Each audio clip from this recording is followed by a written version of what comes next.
Bible insight question answer സെഷന്റെ ഈ പുതിയ എപ്പിസോഡിലേക്ക് എല്ലാ മാന്യ പ്രേക്ഷകർക്കും സ്വാഗതം. വിശുദ്ധ തിരുവെഴുത്തുകൾ അത് എഴുതപ്പെട്ട ഭാഷയിൽ എഴുതപ്പെട്ട അർത്ഥത്തിൽ മനസ്സിലാക്കുവാൻ ആഗ്രഹിക്കുന്ന ദൈവമക്കളുടെ മനസ്സിൽ ഉദിച്ച സംശയങ്ങൾക്കും ചോദ്യങ്ങൾക്കുമാണ് ഈ പ്ലാറ്റ്ഫോമിൽ കൂടി മറുപടി നൽകുന്നത്. കഴിഞ്ഞ അനേകം എപ്പിസോഡുകളിൽ ഈ പ്ലാറ്റ്ഫോമിൽ നിങ്ങളുടെ സംശയങ്ങൾക്കും ചോദ്യങ്ങൾക്കും പ്രശസ്ത ഹീബ്രു ബൈബിൾ സ്കോളറും വേദ അധ്യാപകനുമായ doctor Babu John Vettamala sir വളരെ തൃപ്തികരമായ മറുപടി തന്നു കഴിഞ്ഞു. ഇന്നും മാന്യ കത്രിദാസൻ നിങ്ങളുടെ സംശയങ്ങൾക്കും ചോദ്യങ്ങൾക്കും മറുപടി തരുവാൻ നമ്മോടൊപ്പമുണ്ട്. Welcome to this session sir. Sir, ഈ സെഷനിലെ ആദ്യത്തെ ചോദ്യം, എബ്രായ ലേഖനം 11-ാം അധ്യായം 10-ാം വാക്യത്തിൽ ദൈവം ശില്പിയായി നിർമ്മിച്ചതും അടിസ്ഥാനങ്ങളുള്ളതുമായ നഗരത്തിനായി കാത്തിരുന്നു എന്ന് എഴുതിയിരിക്കുന്നു. 13-ാം വാക്യത്തിൽ അവർ ദൂരത്തു നിന്ന് അത് കണ്ടു എന്നും കാണുന്നു. യോഹന്നാന്റെ സുവിശേഷം 14-ാം അധ്യായത്തിൽ യേശു കർത്താവ് പറയുന്നു, എന്റെ പിതാവിന്റെ ഭവനത്തിൽ അനേക വാസസ്ഥലങ്ങൾ ഉണ്ട്, ഈ സ്ഥലമാണോ അവർ കണ്ടത് എന്നാണ് പ്രേക്ഷകന്റെ ചോദ്യം. അങ്ങനെയെങ്കിൽ ഞാൻ നിങ്ങൾക്ക് സ്ഥലമൊരുക്കുവാൻ പോകുന്നുവെന്ന് നമ്മുടെ വാഴ്ത്തപ്പെട്ട കർത്താവ് പറഞ്ഞ സ്ഥലവും പഴയ നിയമ ഭക്തന്മാർ കണ്ട സ്ഥലവും ഒന്നാണോ അതോ രണ്ടാണോ? സ്തോത്രം. നമുക്ക് ഈ ചോദ്യത്തിന്റെ മറുപടിക്ക് നമുക്ക് അസംഷൻസ് അനുമാനങ്ങളെല്ലാം എടുക്കാം. ഇപ്പൊ അനുമാനങ്ങൾ എടുക്കുമ്പോൾ അബ്രഹാം ഒരു വാഗ്ദത്ത ദേശം, ഒരു പിതൃഭവനം, ദൈവം ശില്പിയായി നിർമ്മിക്കുന്ന അടിസ്ഥാനങ്ങളുടെ നഗരം കണ്ടു, ദൂരവേ കണ്ടു. അത് അബ്രഹാം കണ്ട കാര്യം. ഇനിയും പിന്നീട് വരുന്നവരൊക്കെ കണ്ടതായിട്ട് നമ്മൾ പറഞ്ഞിട്ടുണ്ട്. ദി നെക്സ്റ്റ് ക്വസ്റ്റ്യൻ, നമ്മുടെ വാഴ്ത്തപ്പെട്ട കർത്താവ് പറഞ്ഞു, എന്റെ പിതാവിന്റെ ഭവനത്തിൽ അനേക വാസസ്ഥലങ്ങളുണ്ട്, ഇല്ലെങ്കിൽ ഞാൻ നിങ്ങളോട് പറയുമായിരുന്നു. ഞാൻ നിങ്ങൾക്കൊരു സ്ഥലം ഒരുക്കാൻ പോകുന്നു. അവിടെ ഈ പറഞ്ഞ വാസമൊന്നും അല്ല, ഞാൻ വേറെ സ്ഥലം ഒരുക്കുന്നത്.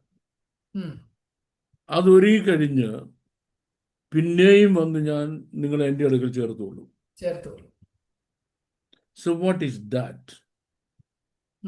നമുക്ക് വെറും ഭാഷാപരമായ ഉള്ള അറിവ് കൊണ്ട് അതിനെ നമ്മളൊന്ന് ഡിസിഫർ ചെയ്യുക, പുറത്തിരിച്ചാൽ പഴയ ഭക്തന്മാർക്ക് ഇല്ലാത്ത ഒരു വീട്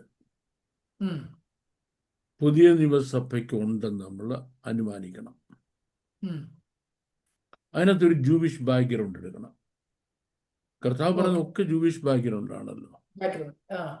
അപ്പോൾ when a Jewish young man is getting married, he prepares a house, bridal house all for himself. അപ്പോൾ ഇവന്റെ ഒരു 5-10 സഹോദരങ്ങളും പിന്നെ ചിലപ്പോൾ 2-3 അമ്മമാരെ വീട്ടിലുണ്ട്. നമുക്കറിയില്ല എന്താ സ്ഥിതിയാ. ഇതെല്ലാം കൂടെ കിടന്ന് കെട്ടുപണിഞ്ഞ് കിടക്കുന്ന ഒരു സിസ്റ്റമാണ് നമ്മൾ ജനിച്ചു കൊണ്ടുവന്ന വീട്. അതിനകത്ത് ഈ പെണ്ണിനെ കൂടെ കൊണ്ടുവന്നു കഴിഞ്ഞാൽ സ്ഥിതി റോബർട്ട് ലിൻഡ് ഗെറ്റിംഗ് മാരീഡ് എന്ന രസകരമായ ഒരു ലേഖനം എഴുതിയിട്ടുണ്ട്. അദ്ദേഹം പറയുന്നത്, ഒരു വീട്ടില് 7 പെമ്മക്കളും സഹോദരിമാരും ഒരു സഹോദരനുള്ളതിരിക്കട്ടെ. All these sisters will be quarreling, bickering and fighting among one another until their brother gets married. സഹോദരൻ കല്യാണം കഴിക്കുന്ന ഒരു 7 പെമ്പിള്ളേർ തമ്മിൽ അടിയാണ്. സഹോദരൻ കല്യാണം കഴിച്ചൊരു പുതിയ പെണ്ണെ കൊന്നു കഴിയുമ്പോൾ ഇവളുമാരെല്ലാം ഒറ്റ ഐക്യമാകും. They unanimously turn against the new girl. അവരുടെ ആർഗ്യുമെന്റ് എന്ന് പറയുന്നത്, this girl is not the appropriate girl for their brother.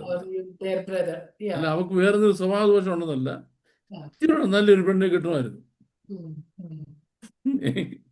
എന്ന് പറയുന്ന പോലെ ഈ എല്ലാം കൂടെ കിടക്കുന്നതിന് അതൊരു പെണ്ണെ കെട്ടിപ്പോന്ന് കഴിഞ്ഞാല് വല്ല സ്വസ്ഥ സമാനം കിട്ടും. അവിടെ ചെക്കന്മാരെന്ന് അറിയാമോ, ഒരു ബ്രൈഡൽ ഹൗസ് പണി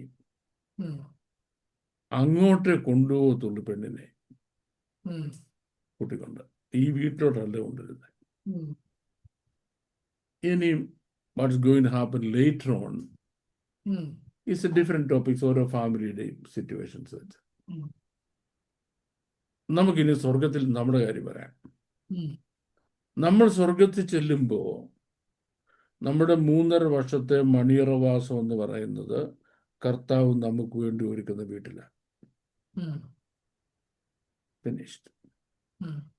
അവിടെ നമ്മളും കർത്താവേ ഉള്ളൂ, ഉം. വേറെ ആരുമില്ല. ഉം. ഇനിയും അത് കഴിഞ്ഞ് എത്രയോ വർഷങ്ങൾ കഴിഞ്ഞാണ് പുതിയ യെരൂശലേം ഭൂമിയിൽ ഇറങ്ങി വരുന്നത്. ഉം. ഈ പുതിയ യെരൂശലേമിന്റെ പ്രത്യേകത ദൈവം സൃഷ്ടിയായി നിർമ്മിച്ചത് അടിസ്ഥാനമുള്ള നഗരമാണ്. ഉം. ഈ അടിസ്ഥാനം എന്ന് പറയുന്നത്, ഈ 12 അടിസ്ഥാനങ്ങൾ എന്ന് പറയുന്നത് 12 അപ്പോസ്തലന്മാരുടെ പേരും 12 ഗോപുരങ്ങൾ 12 ഗോത്രപിതാക്കന്മാരുടെ പേരും, അത് രണ്ടും കൂടി ഒരുമിച്ച് ചേരുന്ന വീടാണ്. ഉം. ആ പുതിയ യെരൂശലേം പുതുവാന ഭൂമിയിൽ ഇറങ്ങി വരുമ്പോൾ ഉം. നമ്മളും പഴയ സഭയും ഒരുമിച്ച് അതിനെ താമസിക്കുന്നത്. Yes. അപ്പം നമ്മുടെ അസംഷൻ എങ്ങനെയാ പോകേണ്ടത്? നമുക്ക് തെറ്റില്ലാത്തൊരു അസംഷനാണ്. ഉം. നമ്മൾ സ്വർഗത്തിൽ ചെല്ലുമ്പം കർത്താവിനോടുകൂടി മണിയറവാസത്തിന് വേണ്ടി ഉം. ഞാൻ നിങ്ങൾക്കൊരു സ്ഥലം ഒരുക്കാൻ പോകുന്നു. Super. അത് ഒരുക്കി കഴിയുമ്പോൾ ഞാൻ വന്ന് നിങ്ങളെ എൻ്റെ അടുത്ത് ചേർത്തുള്ളൂ. ഉം. അതിനെപ്പറ്റി പറയുന്നത് ഖദർഖ എന്നാണ്. ഉം. ഖദർഖ നിങ്ങൾക്ക് വേണ്ടിയുള്ള ഒരു മുറി എന്നാണ് പറഞ്ഞിരുന്നത്. ഉം. A room all for you. പക്ഷെ മറ്റേതിനെ പറ്റി പറഞ്ഞേക്കുന്നത് അത് ഈ പിന്നെ പുതിയ പിന്നെ പുതിയ യെരൂശലേം നഗരമാണ്. ഉം. അതിൻ്റെ സ്ട്രക്ചറൽ സ്പെസിഫിക്കേഷൻസ് പറഞ്ഞിട്ടുണ്ട്. ഉം. ഗോപുരമുണ്ട്, നാഴികക്കല്ലുണ്ട്, താഴികക്കുടങ്ങളുണ്ട്, അവിടെ ഇന്ന പതിപ്പിച്ചിട്ടുണ്ടെന്നെല്ലാം പറഞ്ഞിട്ടുണ്ട്. ഇതിനെപ്പറ്റി അതൊന്നും പറഞ്ഞിട്ടില്ല. ഉം. So what is this? I don't know. കർത്താവിൻ്റെ അനേക രഹസ്യങ്ങളിൽ ഒന്നാണ് ആ. താൻ തൻ്റെ മണവാട്ടിയുമായിട്ട് കഴിയാൻ പോകുന്ന തൻ്റെ ബ്രൈഡൽ ഹൗസ്. ഉം. ആ ബ്രൈഡൽ ഹൗസിൻ്റെ ഒരു ഡീറ്റെയിൽസും വേദപുസ്തകം Yes. തന്നിട്ടില്ല. ഉം. അതുകൊണ്ട് നമ്മൾ എപ്പോഴും ചിന്തിക്കാറുള്ളത് ഈ പുതിയ യെരൂശലേമാണ് സ്വർഗത്തിലെ സഭ എന്നാണ്. ഉം. അല്ല എന്ന് ചിന്തിക്കാൻ നമുക്ക് ധാരാളം റീസൺസ് ഉണ്ട്. ഉം. എന്താ റീസൺ ഉള്ളത്? അത് നമ്മളും പഴയ സഭയും കൂടെ ഒരുമിച്ച് വാഴുന്ന നമ്മുടെ കമ്പൈൻഡ് ഹൗസ് ഈ ഭൂമിയിൽ, മറ്റേ സ്വർഗത്തിൽ നമ്മളെ കൂട്ടിക്കൊണ്ടു പോകുന്ന നമ്മുടെ ബ്രൈഡൽ ഹൗസ്. അത് ഞാൻ നിങ്ങൾക്ക് വേണ്ടി ഒരുക്കാൻ പോകണമെന്ന്. അതെ. അതെ. ഓൾറെഡി ദൈവം സൃഷ്ടിയായി നിർമ്മിച്ച അടിസ്ഥാനമുള്ള നഗരം വേറെ പണിതുകൊണ്ടിരിക്കുക. ഇബ്രാഹിം കണ്ടു. അങ്ങോട്ടാണ് ഞാനും നിങ്ങളെയും കൂടെ കൊണ്ടുപോകാൻ പോകുന്ന കർത്താവ് പറഞ്ഞില്ല. മറിച്ച് വേറൊരു വീട് കാണിച്ചു കൊടുത്ത് പറഞ്ഞു, ഞാൻ അവിടെ ഇങ്ങനെ കൊണ്ടുപോകുന്നു പറഞ്ഞു. ഞാൻ നിങ്ങൾക്ക് സ്ഥലം ഒരുക്കുവാൻ പോകുന്നു. So we have reason enough to think Yeah, that there are two houses. there are two houses. Okay. Clear enough? Yes, yes. One is exclusively for the bride and another is the One is exclusively for the bride.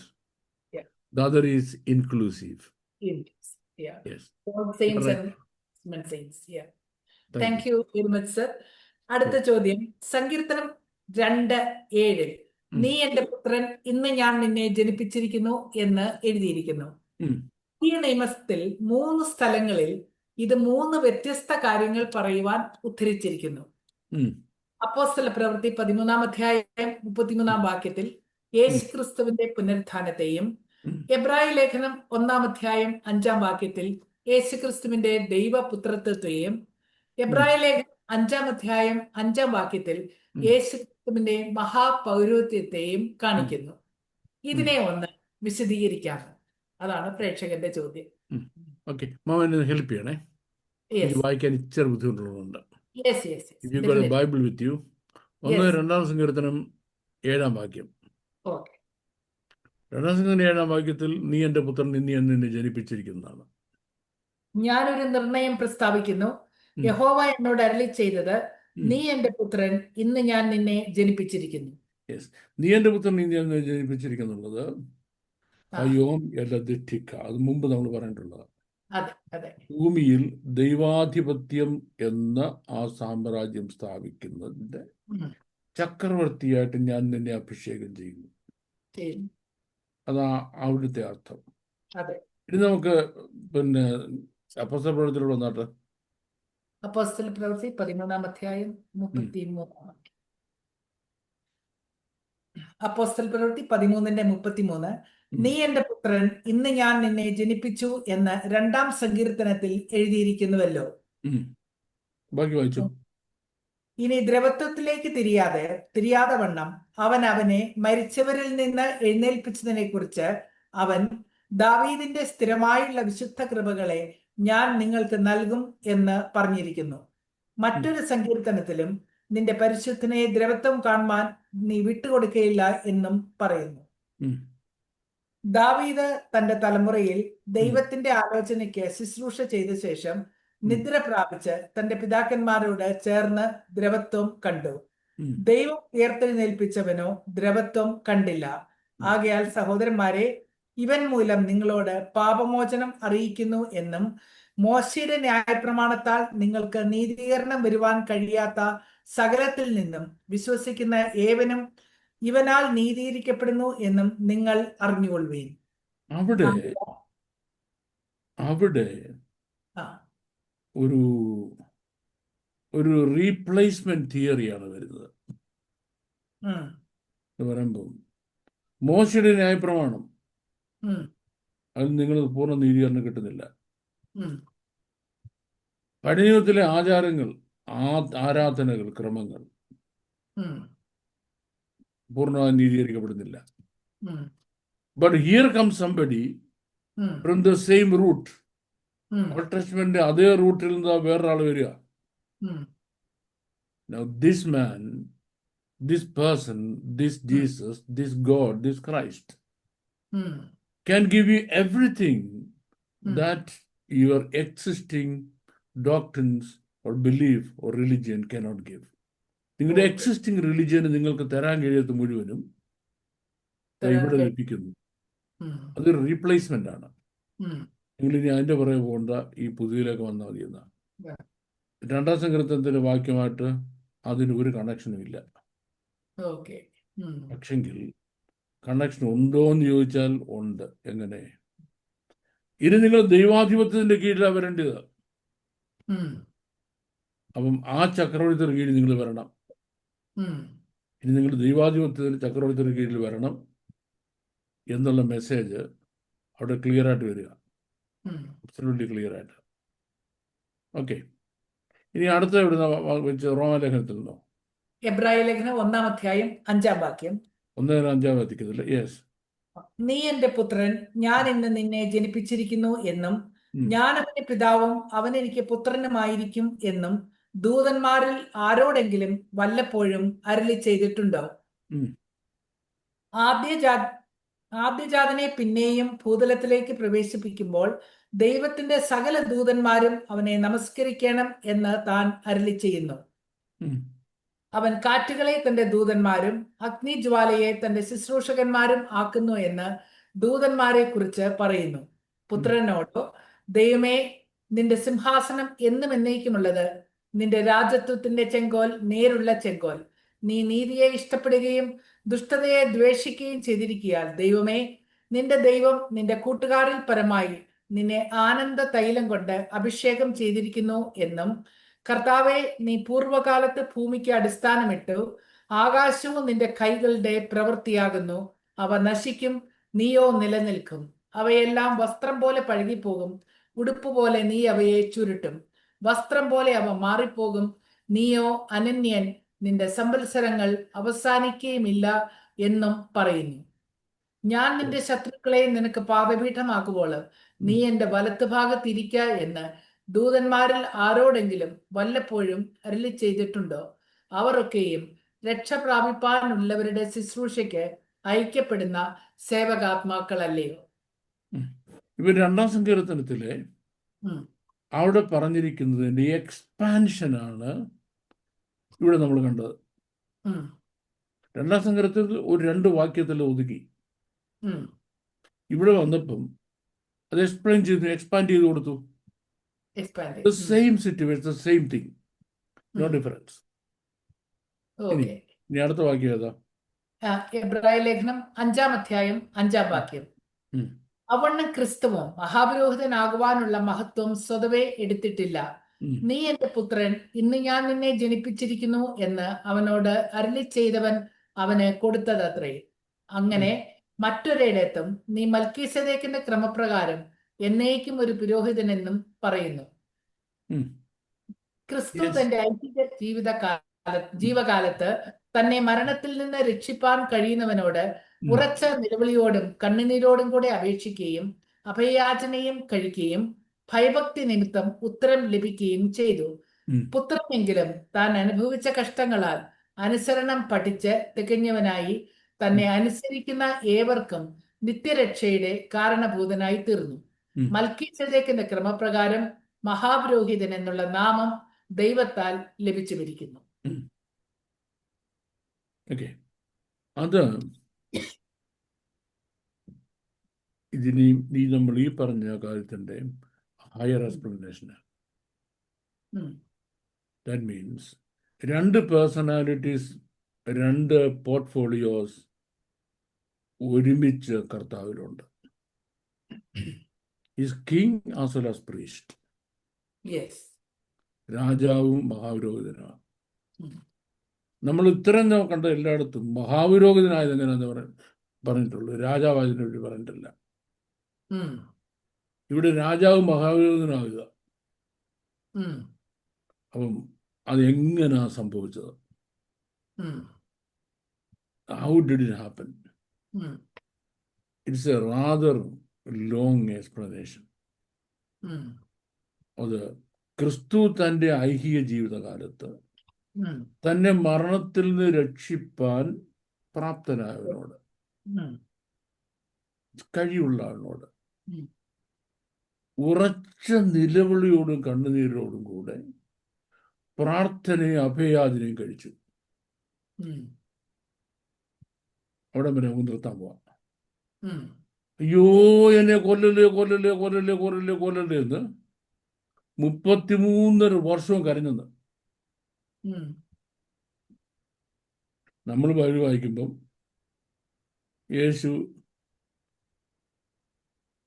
ലാസറിന്റെ കല്ലറയ്ക്ക് വെച്ച് കണ്ണുനീര് വാർത്തു.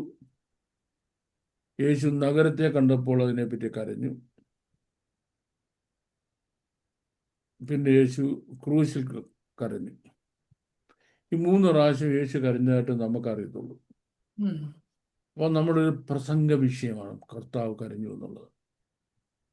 എൻ്റെ പൊന്നുപദേശി, 33 വർഷവും എല്ലാ ദിവസവും കരഞ്ഞ ഒരാളുണ്ടെങ്കിൽ കർത്താവ് യേശു ക്രിസ്തു ഉള്ളൂ. അത് ചുമ്മാ കൊച്ചു കരച്ചിലല്ല, ഉറച്ച നിലവിളിയോടെ കണ്ണുനീരോടെ അപേക്ഷയും പ്രാർത്ഥനയും അഭയാചനം കഴിക്കുകയും മറുപടി കിട്ടിയതോ ഈ പുള്ളിയുടെ പേടി കാരണം, ഭയഭക്തി കാരണം മറുപടി. This is one of the most contradicting verses in the Bible. എന്നെ കൊല്ലരുത് എന്നുള്ള കരച്ചില, മറുപടി കിട്ടി എന്ന് പറഞ്ഞാൽ കൊന്നില്ലെന്ന്. അങ്ങനെ അല്ലല്ലോ, ഒന്നല്ലോ, കാലൊരു തകർത്ത് കളഞ്ഞില്ലയോ? പിന്നെങ്ങനെ മറുപടി കിട്ടി എന്നിവിടെ പറഞ്ഞ് ശരിയാകുന്നത്? അവിടെ പാപത്തിന്റെ ശമ്പളമായ മരണമെന്ന് പറയുന്നത് ശരീരത്തിന്റെ മരണമല്ല. കർത്താവിന്റെ ശരീരത്തിൽ ആദ്യം മരണം അനുഭവിച്ച ക്രൂശിക്കപ്പെട്ട മനുഷ്യൻ. എത്രയോ പേര് പാട്ടും പാടിക്കൊണ്ട് ക്രൂശിൽ കയറാൻ പോയിട്ടുണ്ട് അല്ലേ? ഈ ശരീരത്തിന്റെ മരണത്തെ പേടിക്കുന്ന ആളാണോ കർത്താവ്? അല്ല. അപ്പോൾ പാപത്തിന്റെ ശമ്പളം എന്ന് പറയുന്നത് ആത്മാവിന്റെ മരണമാണ്. ഉം. ആത്മാവിന്റെ മരണം എന്ന് പറഞ്ഞാൽ നിത്യ നരകമാണ്. ഉം. അവിടെ ഇതുവരെ ആരും പോയിട്ടില്ല. ഉം. കാരണം അന്ത്യന്യായവിധി കഴിഞ്ഞിട്ടേ അങ്ങോട്ടുള്ളവന്മാരെ കയറ്റി അയക്കത്തുള്ളൂ. ഉം. അന്ത്യന്യായവിധി കഴിഞ്ഞിട്ടില്ല. എല്ലാവരും ഈ പോയ കക്ഷികളിൽ ഒരുപാട് പേര് കിടക്കുന്നത് ഈ യാതനാ സ്ഥലത്താണ്. ഉം. നരകത്തിൽ പോയിട്ടില്ല. അവിടെ കെടാത്ത തീയും ചാകാത്ത പുഴുവൊന്നും അല്ല. ഉം. ഫയറാണ്, ഫയർ, ഉം. Real fire. അപ്പം അവിടെ പാപം ചെയ്യുന്ന ദേഹി പോകണം. ഉം. ഇതിനു വേണ്ടി പാപത്തിന്റെ മരണമെന്ന ശിക്ഷ അനുഭവിക്കാൻ. ഇനി അവൻ പോകാതിരിക്കണമെന്നുണ്ടെങ്കിൽ ഉം. അവന് പകരം വേറൊരാൾ പോണം. ഉം. ഗോഡ് വേറൊരാൾ പോവുക. പോയാലെ സ്ഥിതി എന്താ? അവിടുന്ന് ആർക്കും തിരികെ വരാൻ കഴിയത്തില്ല. ഉം. തിരികെ വരണമെങ്കിൽ പിതാവ് തൻ്റെ ശക്തി കൊണ്ട് തിരികെ കൊണ്ടുവരണം. ഉം. വൈ? എന്തുകൊണ്ട് തിരികെ കൊണ്ടുവരണം? അടുത്ത ചോദ്യം. യേശു ക്രിസ്തു മരണം അനുഭവിക്കാൻ അവിടെ പോവാം. ഉം. പിതാവ് തിരികെ കൊണ്ടുവരണമെന്നുണ്ടെങ്കിൽ ഒറ്റ കണ്ടീഷൻ, അവനിൽ പാപം ഉണ്ടായിരിക്കരുത്. ഓക്കേ. ഇന്ന് ഞാൻ പാപം ചെയ്താൽ എനിക്ക് വേണ്ടി ദൈവത്തോട് മധ്യസ്ഥത പറയാൻ പുത്രൻ സ്വർഗത്തിലുണ്ട്. ഉം. എൻ്റെ പാപം മറയ്ക്കാൻ പുത്രന്റെ ചോരയുണ്ട്. ഉം. ചോര കൊണ്ട് മറയ്ക്കുക. ഉം. യേശു ക്രിസ്തു പാപം ചെയ്താൽ തനിക്ക് വേണ്ടി ആര് മധ്യസ്ഥത ചെയ്യും? ആരുടെ ചോര പരിഹാരം കൊടുക്കും? ഉം. അല്ലേ? മക്കൾ ജഡരക്തങ്ങളോട് കൂടിയവനായകൊണ്ട് അവനും അവരെ പോലെ ജഡരക്തങ്ങളോട് കൂടിയവനായി. ഉം. അവരെ പോലെ ജഡരക്തങ്ങളോടി. ഉം. പാപം ഒഴികെ സകലത്തിലും നമുക്ക് തുല്യനായി പരീക്ഷിക്കപ്പെട്ടെന്ന് പറഞ്ഞാൽ he was equally tempted in everything along with us and yet without sin. ഉം. അപ്പം 33 വർഷത്തെ പ്രാർത്ഥനാ വിഷയം എന്തുവാ? പാപം ചെയ്യരുത്, പാപം ചെയ്യരുത്, പാപം ചെയ്യരുത്.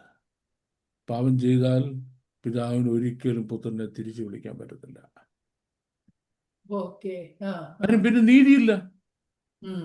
ആ പാവിയെ തിരിച്ചു വിളിച്ച നീതിയില്ല. പാവി അവിടെ കിടന്നേ പോകത്തുള്ളൂ. ഓക്കേ. ഉം. God me. ഞാൻ ഒരിക്കലും പാപം ചെയ്യരുത്, ഉം.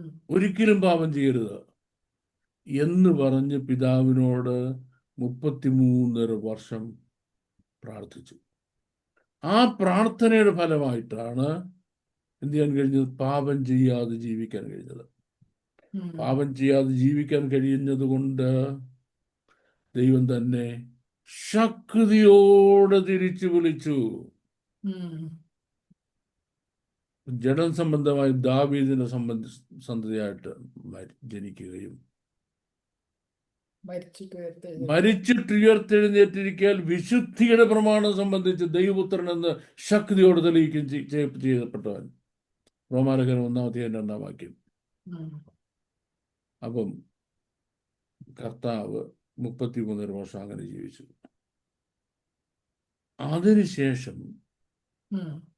അതിനുശേഷം താൻ മരിച്ചു എന്നുള്ളത് കൊണ്ട് യാഗം, ആ യാഗം കഴിച്ചുകൊണ്ടാണ് താൻ പുരോഹിതനായത്. പിന്നെ അർപ്പിക്കാൻ രക്തം വേണം. പുരോഹിതനാകുന്നത് ഈ കാട്ടുകെട്ടന്മാരുടെ കാളുകളുടെയോ രക്തം കൊണ്ട് മന്ദിരത്തിൽ പ്രവേശിക്കണം, എങ്കിലേ പുരോഹിതനാകത്തുള്ളൂ. ഇവിടെ സ്വന്തം രക്തം കൊണ്ട് ജനത്തെ വിശുദ്ധീകരിക്കേണ്ടതിന് നഗരവാതിലിന് പുറത്ത് വെച്ച് കഷ്ടം അനുഭവിച്ചു, മരണം അനുഭവിച്ചത് കൊണ്ട്, ക്രൂശിലെ മരണം അനുഭവിച്ചുകൊണ്ട് എന്ത് പറ്റി? തനിക്ക് മഹാപുരോഹിതനാകുവാൻ കഴിഞ്ഞു. ഇനിയും റിയൽ ഡെത്ത് എന്ന് പറഞ്ഞാൽ ആത്മാവിന്റെ മരണമാണ്. ഞാൻ എൻ്റെ ആത്മാവിൻ്റെ മരണം എനിക്ക് പകരം എൻ്റെ കർത്താവ് അനുഭവിച്ചതുകൊണ്ട് എനിക്കിനി ആത്മാവിന് മരണമില്ല. മരണമില്ല. ആത്മാവിന് മരണമില്ല. കർത്താവിനെ അവിടുന്ന് പിടിവിക്കുന്നത്. അപ്പോൾ കാൽവരിയിലെ മരണം കൊണ്ട് കർത്താവ് പൂർണ്ണ മഹാപുരോഹിതനും. അടുത്തത്, കാൽവരിയിൽ വെച്ചാണ് വാഴ്ചകളെ അധികാരങ്ങളെ ആയുധവർഗം വെപ്പിച്ച് ക്രൂശിൽ അവയുടെ മേൽ ജയോത്സവം കൊണ്ട് കൊണ്ടാടി അവയെ പരസ്യ കാഴ്ചയാക്കിയത്.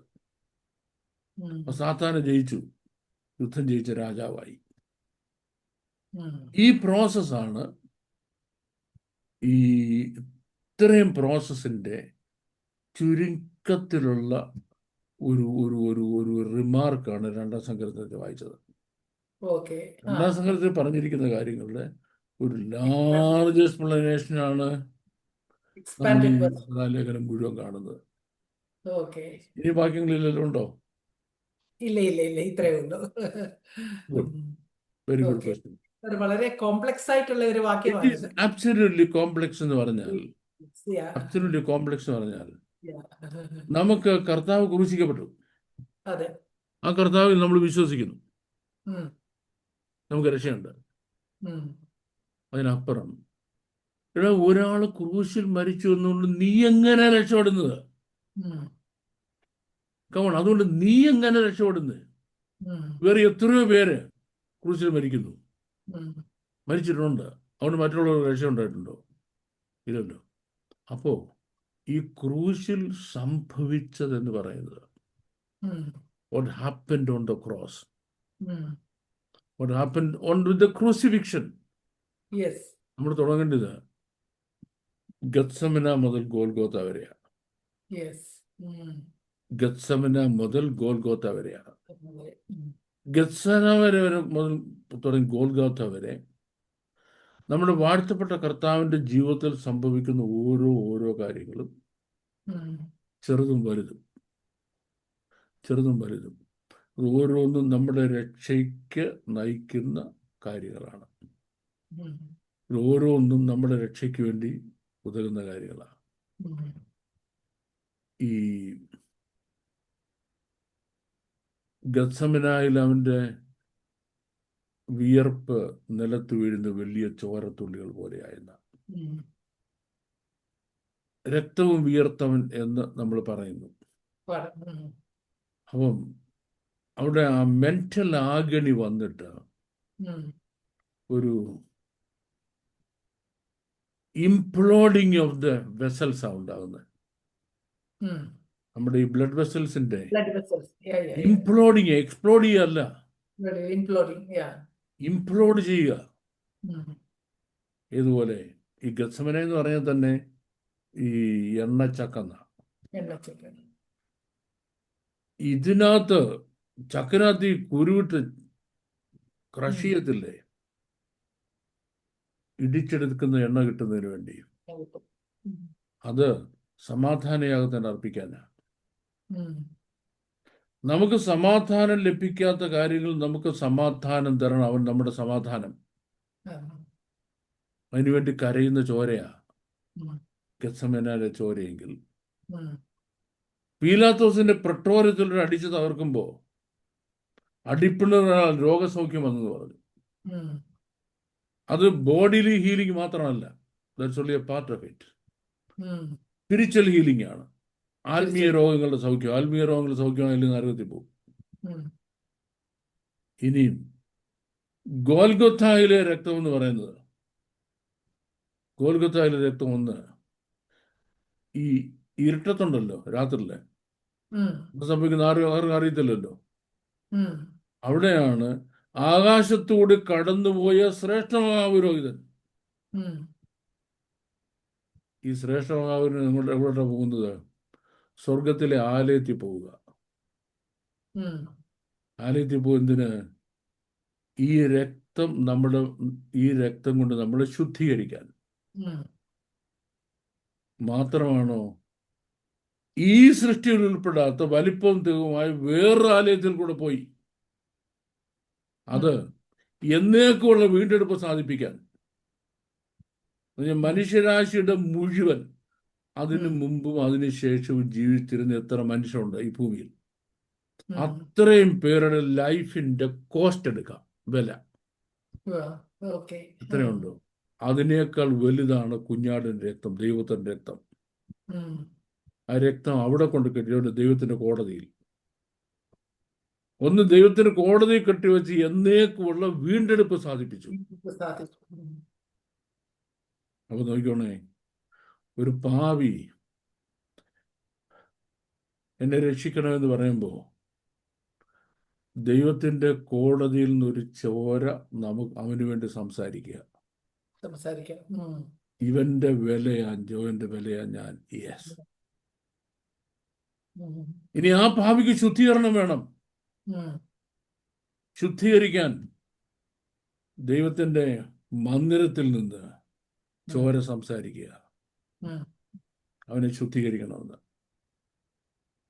ഇനി ഇതേ ചോര കൊണ്ട് നമ്മൾ മുദ്ര വച്ചിരിക്കുകയാണ്, പ്രൊട്ടക്ഷൻ. അവർ കുഞ്ഞാടിന് രക്തം ഹേതുവായും തങ്ങളുടെ സാക്ഷിயின் വചനം കൊണ്ടും സാത്താനെ ജയിച്ചു. ഈ ചോര എന്ത് ചെയ്യുക? ഇതിനെപ്പറ്റി എബ്രായർ 12-ാം അധ്യായത്തിൽ ഹാബേലിന്റെ രക്തത്തെക്കാൾ ഗുണകരമായി സംസാരിക്കുന്ന പുണ്യാഹ രക്തം എന്ന് പറഞ്ഞത്. So all these things are mysteries. All these things are mysteries on the cross. എൻ്റെ ക്രൂശിക്കപ്പെട്ട ക്രിസ്തു എന്നൊരു പുസ്തകം ഞാനിപ്പോൾ എഴുതിയിട്ടുണ്ട്. അപ്പൊ എനിക്ക് അതിന്റെ എക്സ്പാൻഷൻ നെക്സ്റ്റ് സീരീസ് എഴുതുന്നുണ്ട്, സെക്കൻഡ് സീരീസ് എഴുതുന്നുണ്ട്. സെക്കൻഡ് സീരീസിൽ ഇതിന്റെ സ്റ്റിൽ മോർ ഡീറ്റെയിൽസ് എഴുതാനുണ്ട്. എനിക്ക് ക്രൂശിക്കപ്പെട്ട ക്രിസ്തു എന്ന പുസ്തകം ഞാൻ ആദ്യം എഴുതുമ്പോൾ 10 വർഷം മുമ്പ് എഴുതുന്നത്. അതിന്റെ ഡീറ്റെയിൽസ് മാത്രമേ ഞാൻ പോകുന്നുള്ളൂ, മൈന്യൂട്ട് ഡീറ്റെയിൽസ് എല്ലാം പോകുന്നുണ്ട്. പക്ഷെങ്കിൽ അതിന്റെ ഈ ഇംപ്ലിക്കേഷൻസ് എന്ന പാർട്ടുണ്ടല്ലോ, ഇംപ്ലിക്കേഷൻ പാർട്ടിൽ ഞാൻ പോയിട്ടില്ല. Now I am wondering whether I should write another book, the second part on the topics. കാരണം അത്രയും ആഴമേറിയ വിഷയമാണ്. നമ്മുടെ രക്ഷ, നമ്മുടെ നീതീകരണം, നമ്മുടെ വീണ്ടെടുപ്പ്, നമ്മുടെ നിത്യജീവൻ, ഇതൊക്കെ ക്രിസ്തുവിൽ എങ്ങനെ ക്രിസ്തു എന്ന ഒറ്റ വ്യക്തിയിൽ ഏകീഭവിച്ചിരിക്കുന്നു. That's A seriousness. ഇതെല്ലാം മനസ്സിലാക്കിക്കൊണ്ടാണ് നമ്മുടെ ഈ ചോദ്യകർത്താവ് നമ്മളൊരു ചോദ്യം ചോദിച്ചത്. അത് നമ്മളൊന്ന് കുഴക്കണം എന്നുള്ള താല്പര്യത്തിലാണ്, എനിക്കറിയത്തില്ല.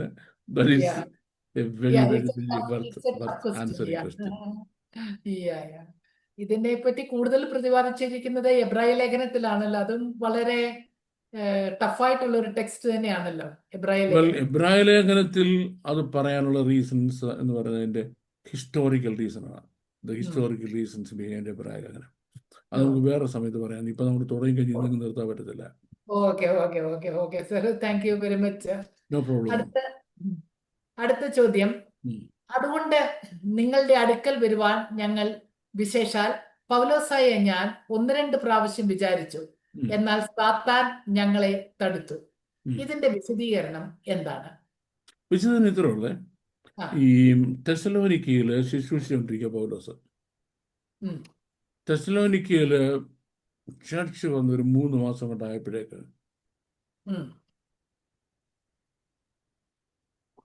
തെസ്സലോനിക്ക ചർച്ചിന്റെ സ്പൊറാഡിക് ഗ്രോത്താ, ഭയങ്കര പൊട്ടിത്തെറിച്ചുന്ന സഭയുണ്ടായി.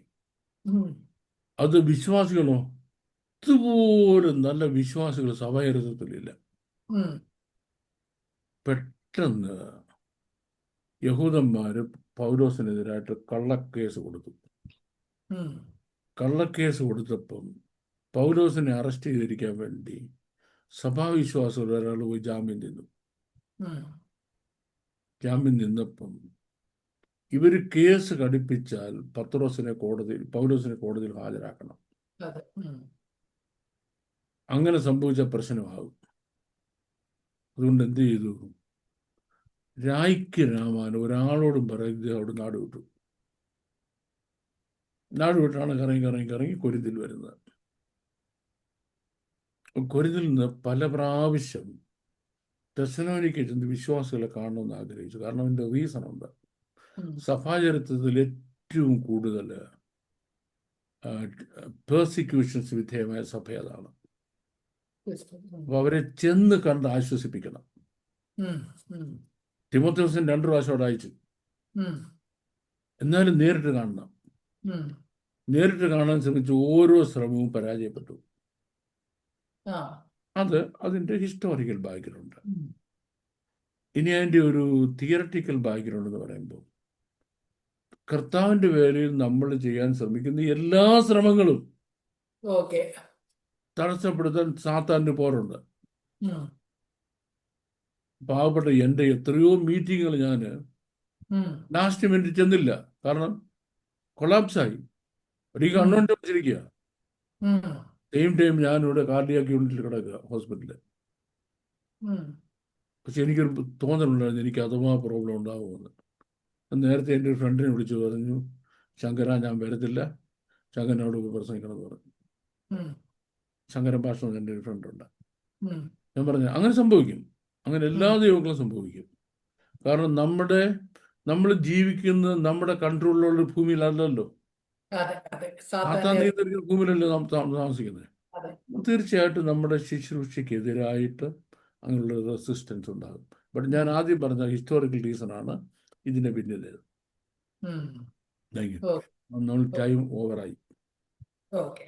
എന്നാ ഇത് സെഷൻ Yeah. ക്ലോസ് ചെയ്യും. Yes. ഈ സെഷൻ പ്രേക്ഷകർക്ക് അനുഗ്രഹമായി ഞങ്ങൾ കരുതുന്നു. തുടർന്നും വേദപുസ്തക അടിസ്ഥാനത്തിലുള്ള നിങ്ങളുടെ സംശയങ്ങളും ചോദ്യങ്ങളും ഞങ്ങളെ അറിയിക്കാവുന്നതാണ്. May God bless you. Thank you once again.